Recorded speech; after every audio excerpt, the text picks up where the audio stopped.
It's time for another video. With all this spare time I've recently acquired, I've spent quite a lot of it on Netflix. Because of that, I'm now going to run through my top 10 Netflix series. Series of series.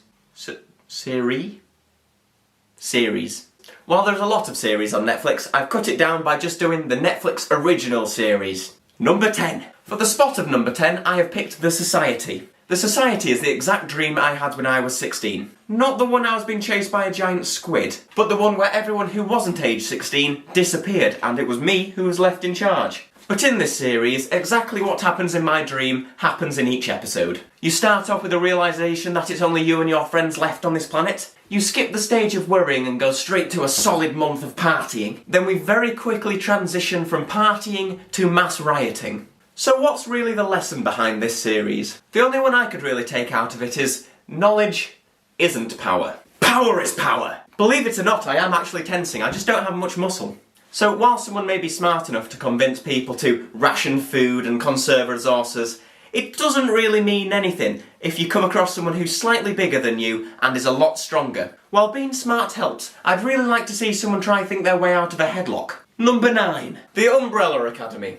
For those of you who haven't seen it, the story is about an old man who is a billionaire who uses his money to buy lots of children who have superpowers. The super children are as follows: Chewbacca, Teleporter Kid, XOXO Gossip Girl, Hentai Lad, the Corpse Whisperer, and that girl from Juno. These children have a few days to try and prevent the end of the world. But whilst doing this, they all come together as a family. Because remember, there's nothing stronger than a family. Except from tungsten, which has an atomic number of 74, a melting point of 3,422 degrees, and literally translates to heavy stone. It's not all penis jokes around here, you know. Number 8. Black Mirror. Black Mirror is a series about futuristic technologies, and typically the episodes have a dark twist either in the middle or at the end. So if you're a person who likes to expect the unexpected, Black Mirror is the show for you. However, if you do like to expect the unexpected, I have to say you need to face facts. You can't really expect the unexpected, because expecting the unexpected makes it expected. Number 7 is 13 Reasons Why. Now, I wasn't sure whether I should put this one in or not, but then I thought, it's my list, I can do what I want. 13 Reasons Why is a high school drama. It's about a school with some serious problems which leads to the suicide of one of its students. Yeah, I've got no jokes about this one. The episodes can be quite difficult to watch, but the main message behind them makes it a reason why it's one of my top 10. The episodes follow the 13 reasons which leads to the death of Hannah Baker. We see all this by following the main character, Clay, who despite being named after dirt, is not the one being bullied. Clay then listens to the 13 mixtapes left to him by Hannah, starting from teenage classics all the way to dirty bangers. Each one being a reason why she did what she did. Number 6. Oh, hold on, I've got to dress up for this one. Carole Baskin. That woman is obsessed with me. That's right, it's Tiger King. It's just a bunch of crazy Americans who shouldn't be allowed to look after a plant. Never mind over 100 lions of tigers. They literally breed tigers for fun. The only thing more inbred than the lions and tigers is the people looking after them. I consider myself as an animal person, meaning that I like animals, not that I'm half animal, half person. Although if I had a choice, I'd be a donkman. Human body, donkey penis. While I enjoy the craziness of the show, no one should ever be allowed to keep something that big in a cage. Just the whole thing, it attracts crazy people, it attracts cults, it attracts convicts, it attracts unstable, dangerous individuals, and it also attracts Carole Baskin. Number 5 is The Witcher. For those of you who haven't seen The Witcher, it's pretty much Superman crossed with your grandma's hair dye. The story is pretty much the Witcher was promised the daughter of a queen who goes missing, and he spends the series trying to find her. There's also a bit of a side story about a hunchback lady who goes from Quasimodo to a tasty potato.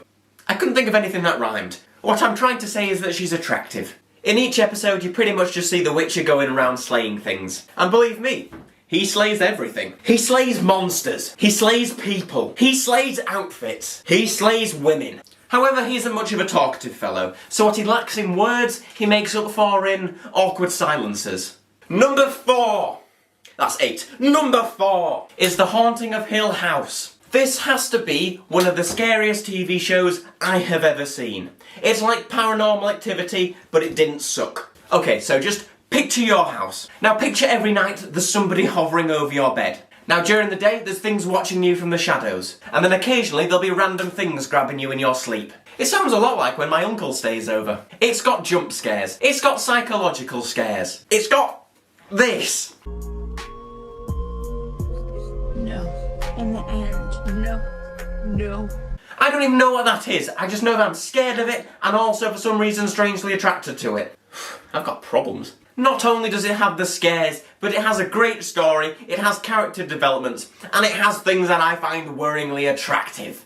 Number 3. Afterlife. Afterlife is about a man who becomes suicidal after his wife dies of cancer. We see his journey as he struggles to cope with her loss. With the main character Tony no longer caring about his life or what people think of him, he becomes sarcastic, rude and insulting to those around him. You wiry little twat. It sounds a little bit like my granddad, although just throwing a little bit of racism as well. The bulk of the episodes is him going around insulting people, and then at the end of the episode there's typically a sad section to finish it off. And believe me, it really kicks you in the feels. Just to clarify, feels isn't a simile for testicles. All that I'm saying is it's emotional. Just like when you get kicked in the testicles. Also, each of the episodes is only 20 minutes long, which is ideal for watching on the toilet. That's right, my poos take 20 minutes. It's perfectly healthy. That's just how long it takes for the rectal bleeding to stop. Number 2, Sex Education. This is a show about an American high school which for some reason is in the UK. To sum it up, it's basically a bunch of teenagers who get sexual advice from a 16-year-old virgin. Personally, I think it's disgusting. I got taught sex education the proper way, on the late night camping trip with my scout leader. But in all seriousness, I learnt it the same way as most people. Sat awkwardly in a classroom, watching some videos of a baby being born. I was led to believe that childbirth was a beautiful process. However, in reality, it's like an anaconda eating a gazelle, although the whole thing has been played in reverse. Number 1. I have a feeling a lot of you will probably have guessed it. Stranger Things. Now how do I explain the plot simply? So there's a bunch of kids who live in the right way up, and then one day they meet a girl who looks like a boy and has been kept in a nearby nuclear power facility as she's been experimented on for her superpowers of telekinesis. These powers then have a connection to an alternate reality where there's monsters that go around with buttholes for faces. These butthole monsters also jump out of walls and steal children. And now here's a list of all the important characters. Here we have Not Steve. Then there's Wants to be Steve. There's also Could be Steve but isn't Steve. There's Lost Steve. There's Evil Steve. There's No Teeth Steve. Then there's Lots of Teeth Steve. Bald Steve. Police Officer Steve. Mum Steve. And then we have the one and only Steve. Yeah, so that's my top 10. I'd be very curious to know if you guys actually agree with me, so feel free to write down in the comments whether you agree with some of my ideas or if there's some you think that I've missed. So thank you for watching this, so please like, subscribe and give yourself a pat on the back.